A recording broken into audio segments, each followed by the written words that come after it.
Hi everyone, and we are back with live.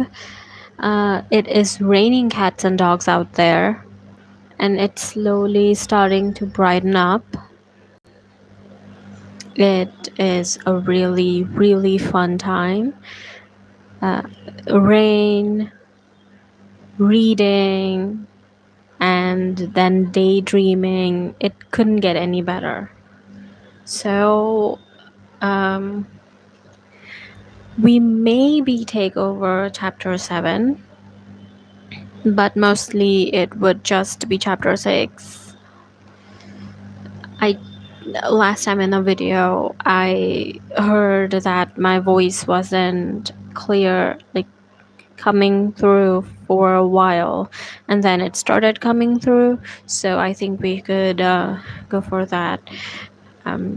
I would repeat again, welcome to the live stream. In this live stream, if you are new here in this live stream, I read Percy Jackson and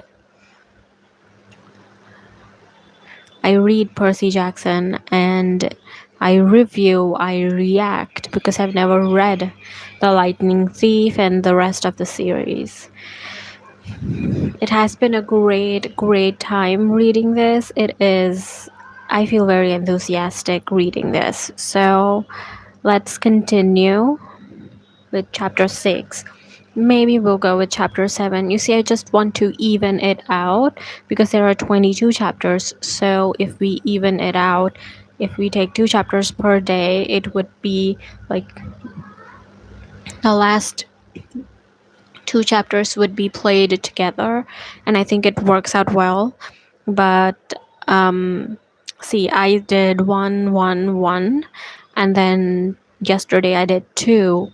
So it just doesn't set well. So maybe if I'm doing today, if we take 3 and then the rest of the days 2, it would sum up to where I need to be. We'll figure it out later, but for now, let's get started.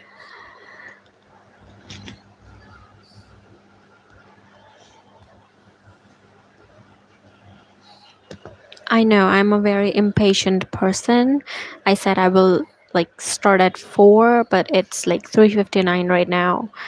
I started 5 minutes early. I'm not impatient per se. It just I get anxiety if I be late, and so if I'm starting at 4, just assume that it would be like 15 minutes or 5 minutes early.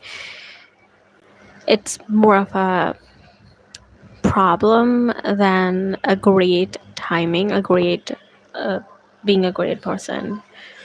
So yeah,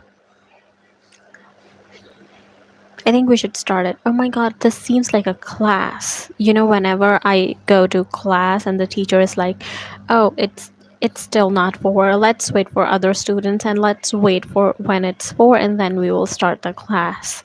Oh my god, I'm turning into my teachers. Oh, it's 4. Oh my god, I seriously am turning into my teachers though. I should share this link to that group of me and my colleagues, me and my classmates, me and my friends. I should share this link for them to enjoy this as well, but I don't know. It feels weird to share this with them because it would be weird for me to talk to them live like this.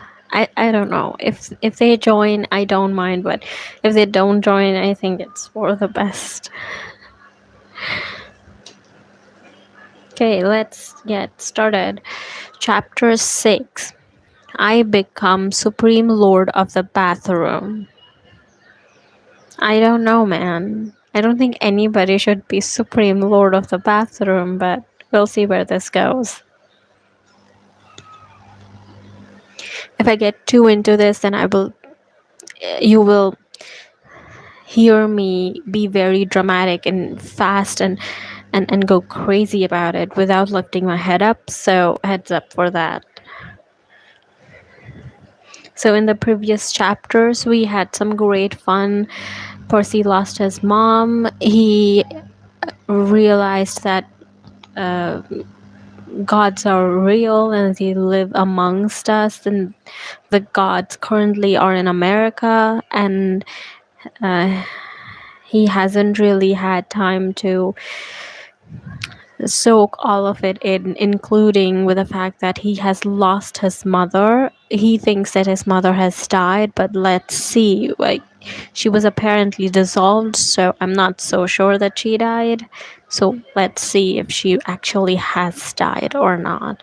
I hope we get the answer to that question in this chapter.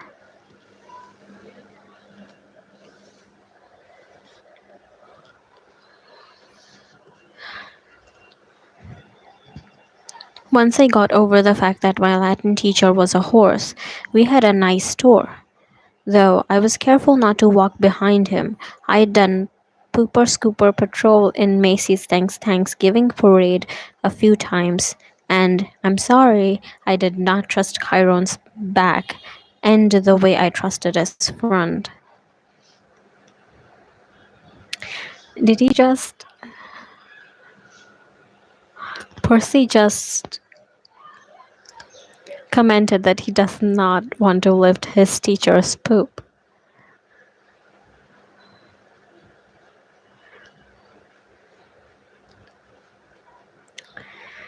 I know the silence is very loud.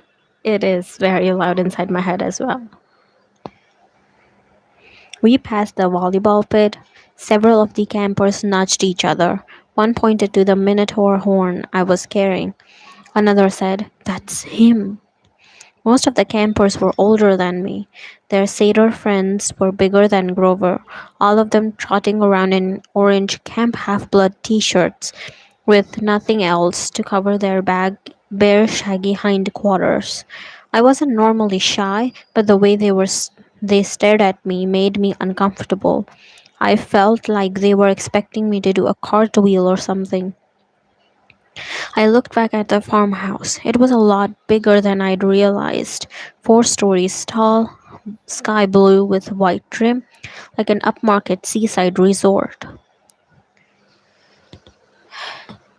I was checking the brass eagle weather vane on top when something caught my eye, a shadow in the uppermost window of the attic gable. Something had moved the curtain just for a second, and I got the distinct impression I was being watched. "What's up there?" I asked Chiron. He looked where I was pointing, and his smile faded. "Just the attic. Somebody lives there?" "No," he said with finality. "Not a single living thing." I got the feeling he was being truthful, but I was also sure something had moved that curtain. "Come along, Percy," Chiron said, his light-hearted tone now a little forced. "Lots to see." I get that Chiron wants it to be. I get that Chiron wants Percy to be not distracted, but it is a camp half blood and it is all about the gods, so I'm pretty sure they are hiding something from him. So let's see, what are they hiding? I hope we get to know.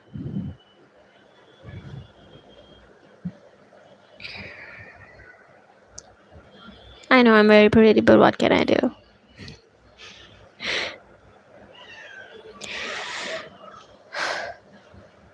We walked through the strawberry fields, where campers were picking bushels of berries, while a satyr played a tune on a reed pipe.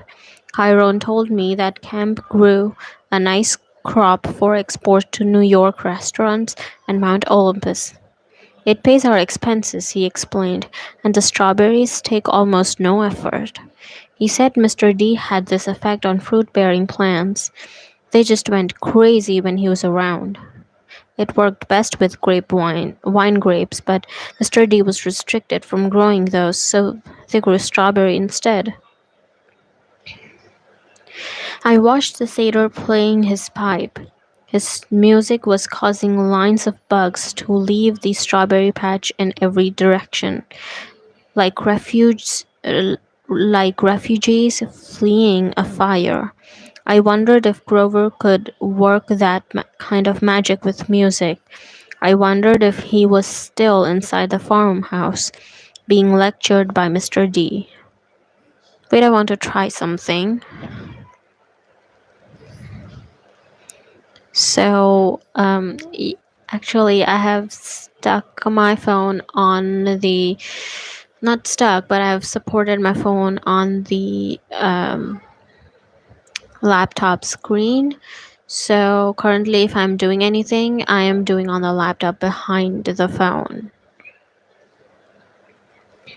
I want to check something that if I could see my own live stream, and if I can, then I can definitely do something about it.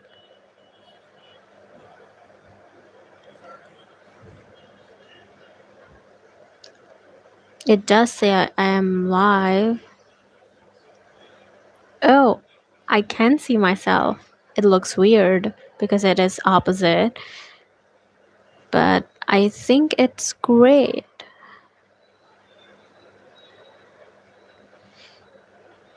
I think I could share this.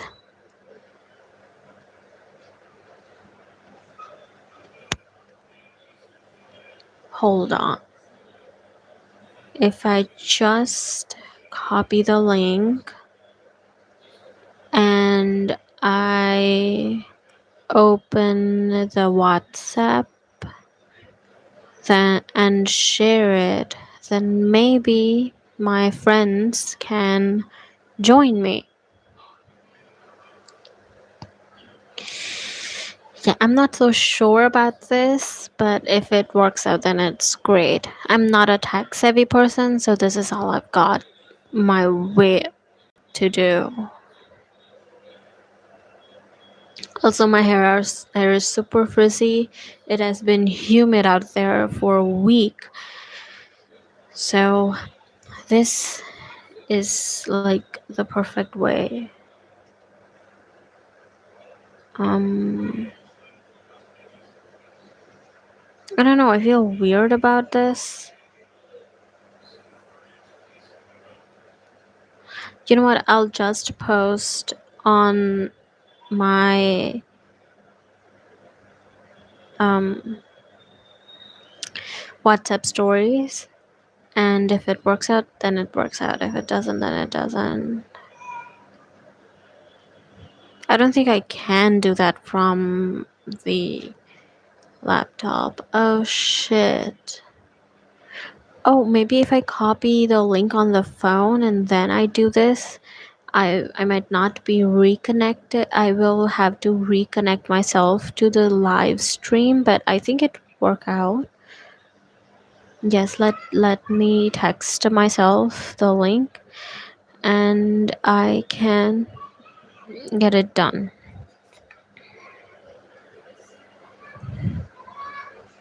Okay, cool. All done.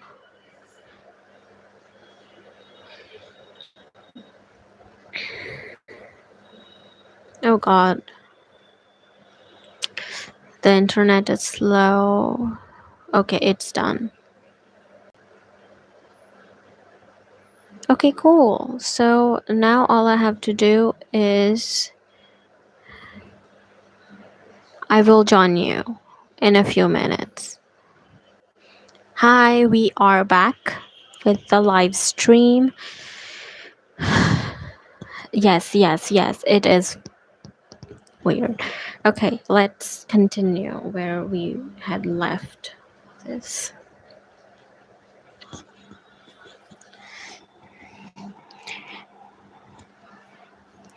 Grover won't get in too much trouble, will he? I asked Chiron.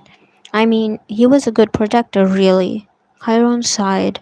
He shed his tweed jacket and draped it over his horse's back like a saddle. Grover has big dreams, Percy, perhaps bigger than than are reasonable. To reach his goal, he must first demonstrate great courage by succeeding as a keeper, finding a new camper, bringing him safely to Half Blood Hill. But he did that. I might agree with you, but it is not my place to judge. Dionysus and the Council of Cloven Elders must decide. I'm afraid they might not see his assignment as a success. After all, Grover lost you in New York.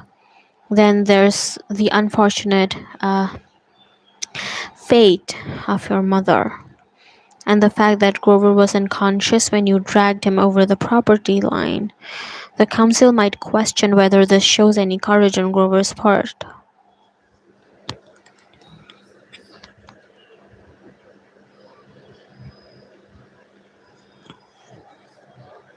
Let me readjust.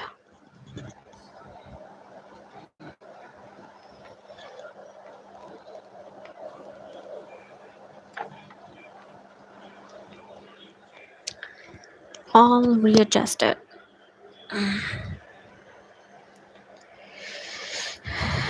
So, yes, back to the session, back to talking that it is very bright out there. The sun is seeping in the room now. So I guess the rain's gone, which like rained for 2 hours straight. And like it rained as if it has never rained before. So it is what it is. So see, Percy is so thoughtful. He is making sure that Grover is not in trouble, and he did see as Grover trying to save him in every single way. He did see that Grover was doing nothing but being helpful and being protective and being the satyr that he was supposed to be the keeper that he was tasked to do. But if you see it from an elder's point of view, an adult's point of view, Grover would seem irresponsible, someone who did not do his job well. And I think in real life that has happened too. Like our friends would see us struggling, our friends would see us working very hard on it, but when it comes to our parents, when it comes to our family, they don't see the same. They think, oh, they are doing literally nothing when they didn't see, when what they didn't see was us struggling and trying to be better for their sake and for our sake. That got very emotional.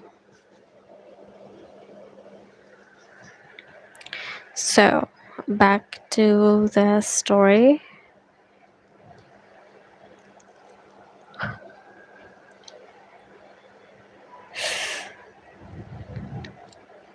I wanted to protest. None of what had happened was Grover's fault.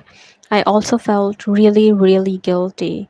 If I hadn't given Grover the slip at the bus station, he might not have gotten in trouble. He'll get a second chance, won't he? Chiron winced. I'm afraid that was Grover's second chance, Percy. The council was not anxious to give him another. After what happened the first time, 5 years ago, Olympus knows. I advised him to wait longer before trying again. He's still so small for his age. How old is he? Oh, 28. What? And he's in sixth grade? Satyrs mature half as fast as humans, Percy. Grover has been equivalent of a middle school student for past 6 years. Poor guy. That's Percy said exactly what I said. That's horrible. Quite, Chiron agreed. At any rate, Grover is a late bloomer, even by satyr standards, and not yet very accomplished at woodland magic. Alas, he was anxious to pursue his dreams. Perhaps now he will find some other career. That's not fair, I said. What happened the first time? Was it really so bad? Chiron looked away quickly. Let's move along, shall we? But I wasn't quite ready to let the subject drop. Something had occurred to me when Chiron talked about my mother's fate, as if he were intentionally avoiding the word death, the beginnings of an idea. A tiny, hopeful fire started forming in my mind. Chiron, if the gods and Olympus and all that are real, yes, child, does that mean the underworld is real too? Chiron's expression darkened. Yes, child. He paused, as if choosing his words carefully. There is a place where spirits go after death, but for now, until we know more, I would urge you to put that out of your mind. What do you mean, until we know more? Come, Percy, let's see the woods. Wow. Way to avoid the topic. Why is that every adult ever? Why do they do this? They bring up the topic, and then when asked about it, they will avoid it forever. Why would you do that? You picked the topic, now you are supposed to give us the answers.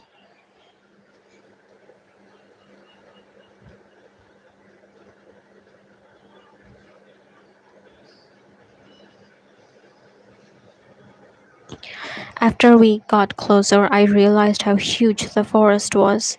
It took up at least a quarter of the valley, with trees so tall and thick you could imagine nobody had been in there since the Native American.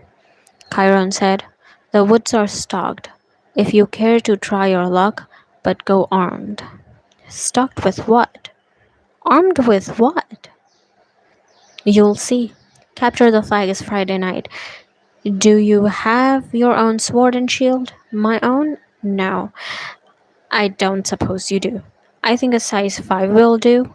I'll visit the armory later. Tell the kid something. I wanted to ask what kind of summer camp had an armory, but there was too much else to think about, so the tour continued. We saw the archery range, the canoeing lake, the stables, which Chiron didn't seem to like very much, the javelin range, the sing-along amphitheater, and arena where Chiron said they held sword and spear fights. Sword and spear fights? Cabin challenges and all that. Not lethal, usually. Oh, yes, and there's the mess hall. Chiron pointed to an outdoor pavilion framed in white Grecian columns on a hill overlooking the sea. There were dozen stone picnic tables, no roof, no walls. What do you do when it rains? Chiron looked at me as if I'd gone a little weird. We still have to eat, don't we? I decided to drop the subject. Finally, he showed me the cabins. There were 12 of them, nestled.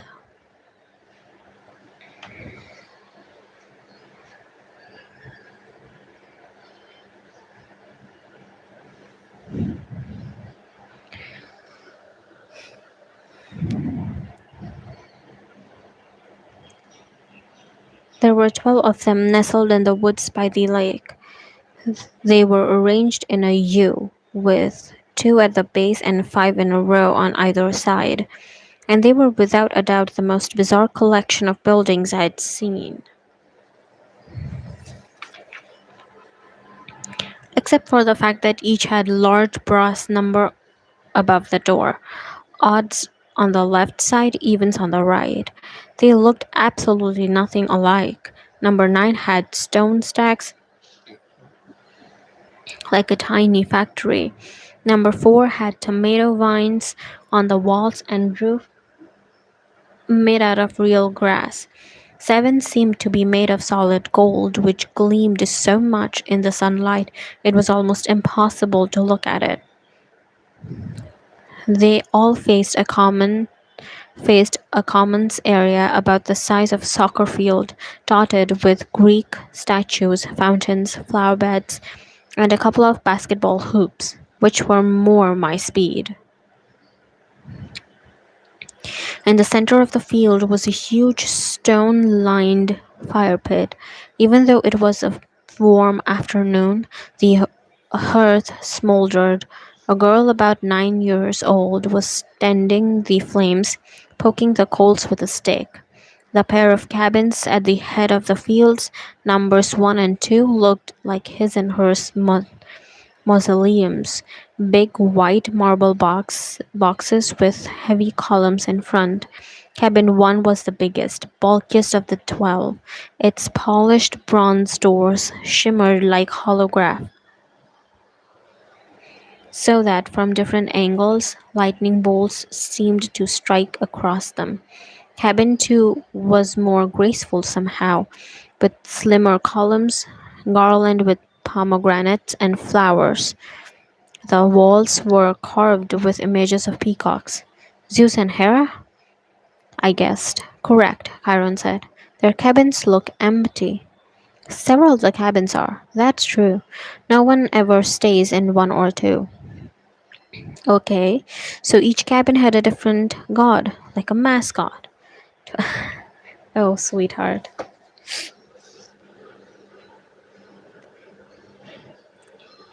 Oops.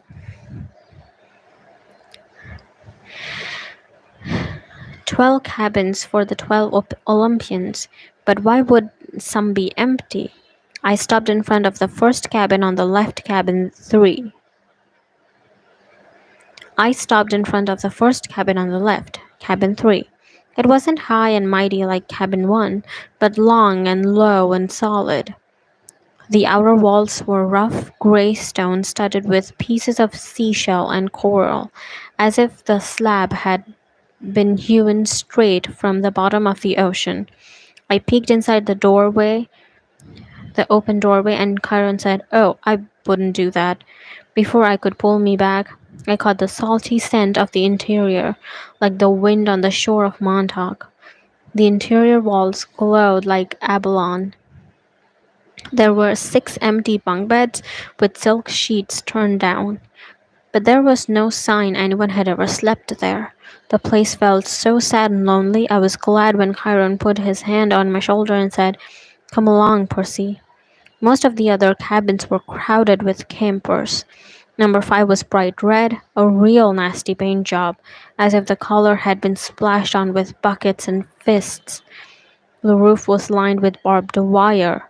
A wild boar's head hung over the doorway, and its eyes seemed to follow me. Inside, I could see a bunch of mean looking kids, both girls and boys, arm wrestling and arguing with each other while rock music blared. The loudest was a girl, maybe 13 or 14. She wore a size triple XL Camp Half Blood t shirt under a camouflage jacket. She zeroed in on me and gave me an evil sneer. She reminded me of Nancy Bobbitt, though the camper girl was much bigger and tougher looking, and her hair was long and stringy and brown instead of red. I kept walking, trying to stay clear of Chiron's hooves. We haven't seen any other centaurs. No. My kinsmen are wild and barbaric folk, I'm afraid. You might encounter them in wilderness or at major sporting events, but you won't see any here.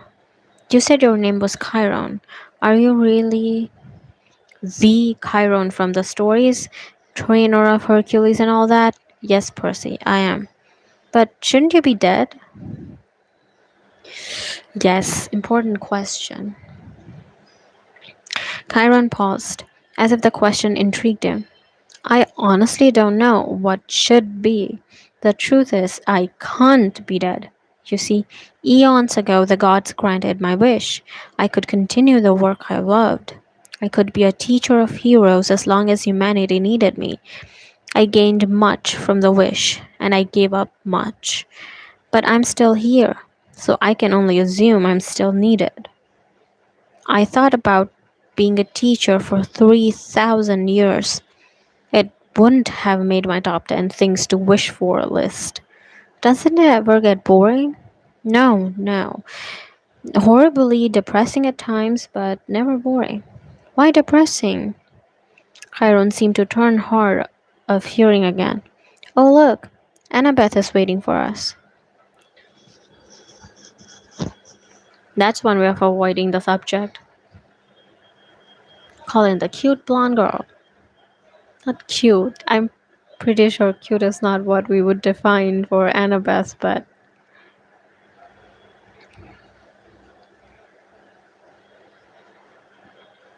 a blonde girl I'd met at the big house was reading a book in front of the last cabin on the left, number 11. When we reached her, she looked me over critically like she was still thinking about how much I drooled. I tried to see what she was reading, but I couldn't make out the title.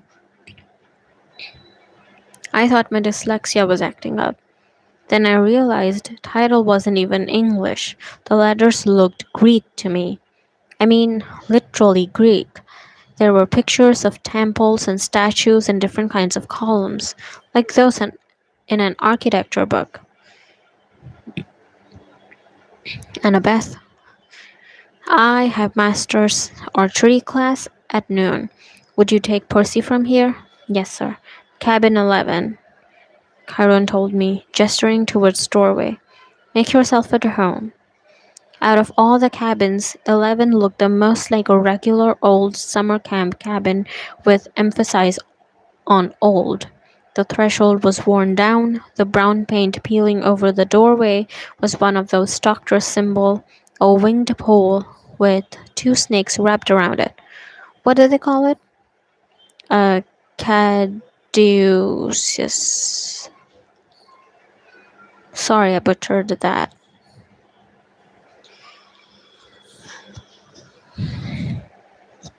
Inside it was packed with people, both boys and girls, way more than the number of bunk beds. Sleeping bags were spread all over the floor. It looked like a gym where Red Cross had set up an evacuation center. Chiron didn't go in. The door was too low for him. But when the campers saw him, they all stood and bowed respectfully. Well then, good luck, Percy. I'll see you at dinner. He galloped away towards the archery range. I stood in doorway looking at the kids. They weren't bowing anymore. They were staring at me, sizing me up. I knew this routine. I'd gone through it enough schools. Well, Annabeth prompted. Go on. So I naturally tripped coming in the door and made a total fool of myself. There were some snickers from campers, but none of them said anything. Annabeth announced, Percy Jackson, meet cabin 11. Regular or undetermined? Somebody asked. I didn't know what to say, but Annabeth said undetermined. Everybody groaned. A guy was a little older than the rest came forward. Now, campers, that's what we're here for. Welcome, Percy. You can have that spot on the floor over there. The guy about 19.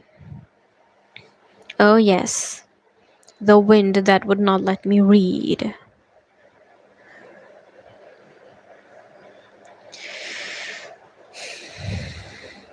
At times like this, I wished I had a rubber band, which I was about to go get. Then I realized I was late, and so we are here with no rubber band, messy hair, annoyed me, and a book full of half-words.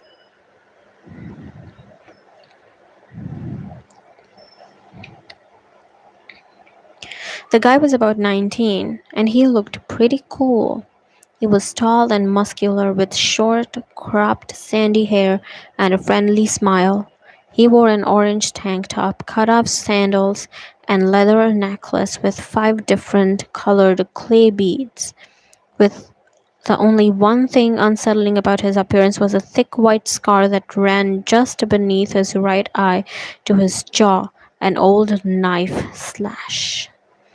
This is Luke, Annabeth said, and her voice sounded different somehow. I glanced over. I could have sworn she was blushing. She saw me looking, and her expression hardened again. He is your counselor from now. For now.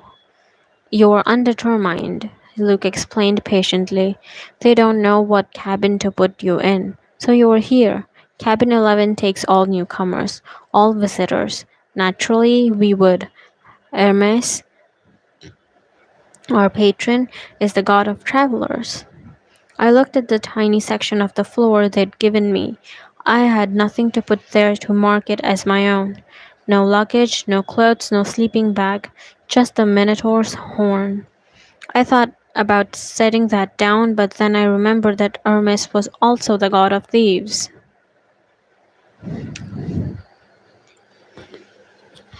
Well, that's one way to look at.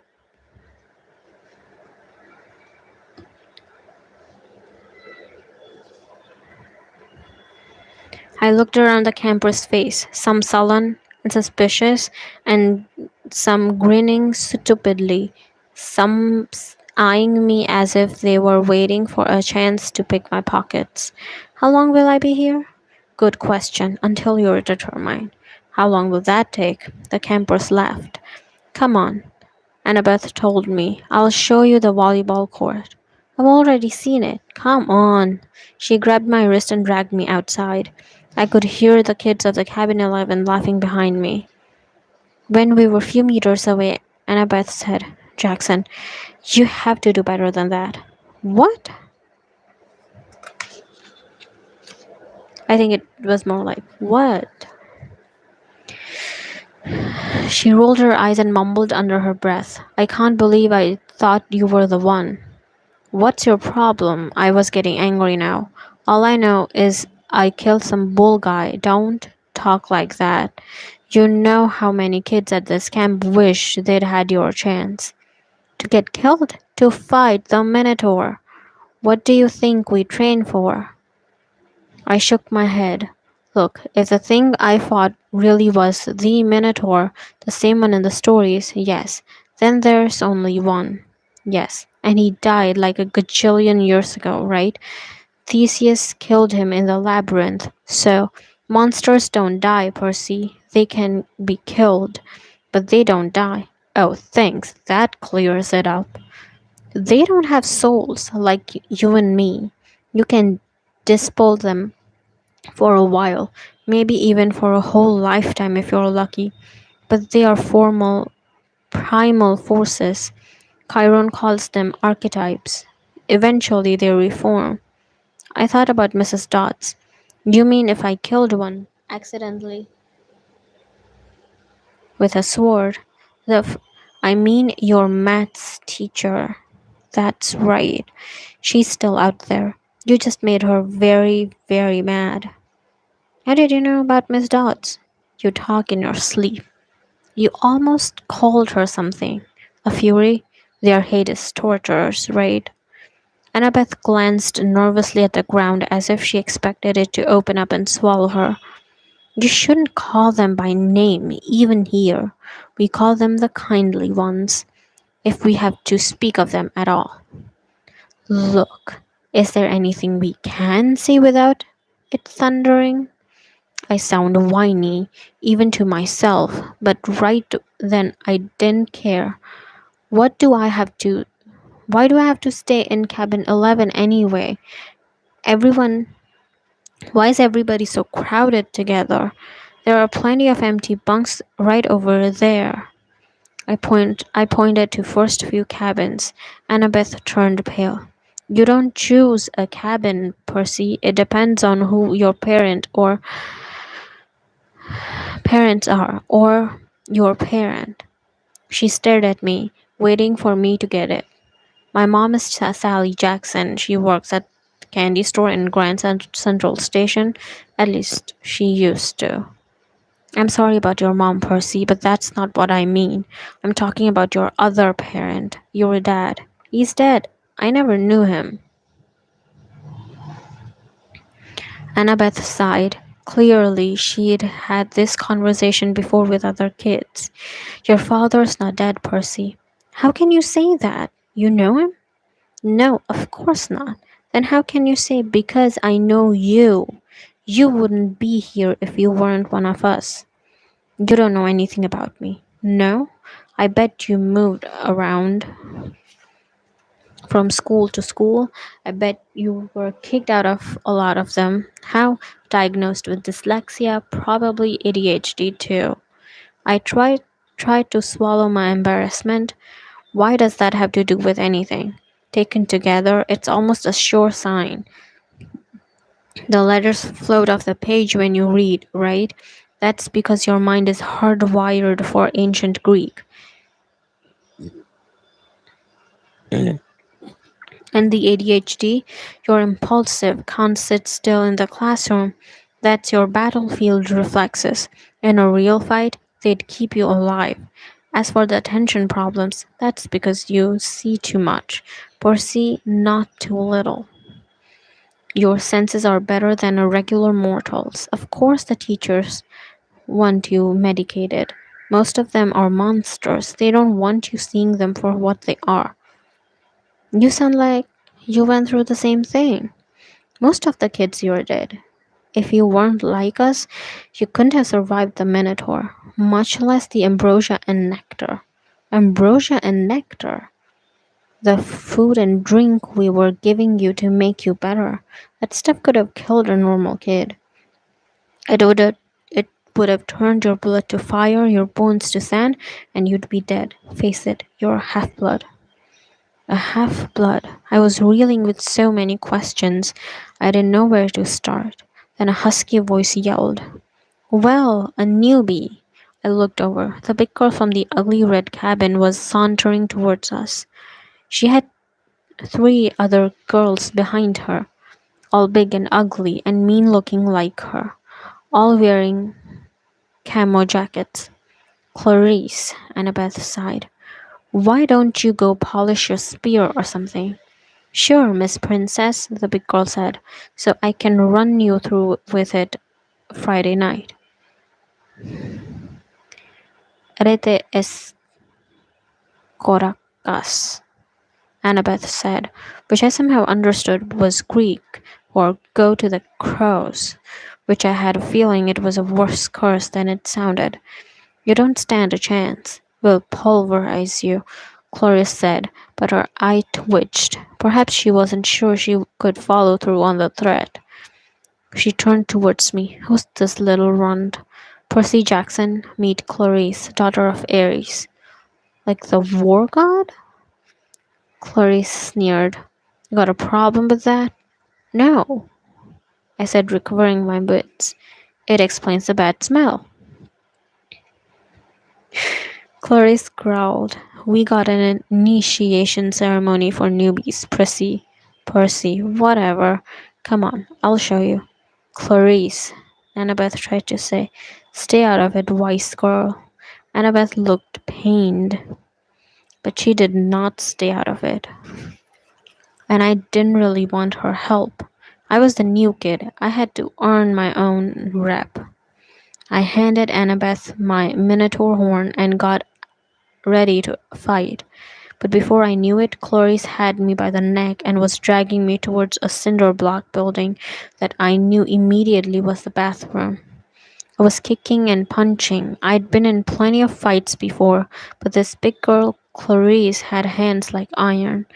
She dragged me into the girls' bathroom. There was a line of toilets on one side and a line of shower stalls down the other. It smelled just like any public bathroom, and I was thinking, as much as I could think with Clarice ripping my hair out, that if this place belonged to the gods, they should have been able to afford classier toilets. Clarice's friends were all laughing, and I was trying to find the strength I'd used to fight the Minotaur, but it just wasn't there. Like he's big three material, Chloe said as she pushed me towards one of the toilets. Yeah, right. Minotaur probably fell over laughing. He was so stupid looking, her friend snickered. Annabeth stood in the corner watching through her fingers. Clarice bent me over on my knees and started pushing my head towards the toilet bowl. It reeked like rusted pipes and, well, like what goes into toilets. I strained to keep my head up. I was looking at the scummy water, thinking, I will not go into that. I won't. Then something happened. I felt a tug in the pit of my stomach. I heard the plumbing rumble, the pipes shudder. Clarice's grip on my hair loosened. Water shot out of the toilet, making an arc straight over my head, and the next thing I knew, I was sprawled on the bathroom tiles with Clarice screaming behind me. I turned just as water blasted off the toilet again, hitting Clarice straight in the face so hard it pushed her in onto her butt. The water stayed on her like the spray from a fire hose, pushing her backwards into a shower stall. She struggled, gasped, and her friends started coming towards her. But then other toilet exploded too, and six more streams of toilet water blasted them back. The showers acted up too, though, and together all the fixtures sprayed the camouflage girls right out of the bathroom, spinning them around like pieces of garbage being washed away. As soon as they were out of the door, I felt the tug in my gut lessen and the water shut off as quickly as it had started. The entire bathroom was flooded. Annabeth hadn't been spared. She was dripping wet. But she hadn't been pushed out of the door. She was standing in exactly the same place, staring at me in shock. I looked down and realized I was sitting in the only dry spot in the whole room. There was a circle of dry floor around me. I didn't have one drop of clothes on water on my clothes. Nothing. I stood up, my legs shaky. Annabeth said, "How did you?" "I don't know." We walked to the door, outside. Clarice and her friends were sprawled in the mud, and a bunch of other campers had gathered around to gawk. Clarice's hair was flattened across her face. Her camouflage jacket was soaping, and she smelled like sewage. She gave me a look of absolute hatred. "You are dead, new boy. You are totally dead." I probably should have let it go, but I said, "You want to gargle with toilet water again, Clarice? Close your mouth." Her friend had held her back. They dragged her towards cabin 5, while the other campers made way to avoid her flailing feet. Annabeth stared at me. I couldn't tell whether she was just grossed out or angry at me for dousing her. "What? What are you thinking?" "I'm thinking that I want you on my team for Capture the Flag," she said.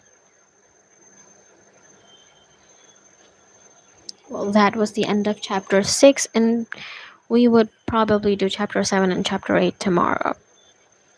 Thank you so much for joining. See you tomorrow. Bye.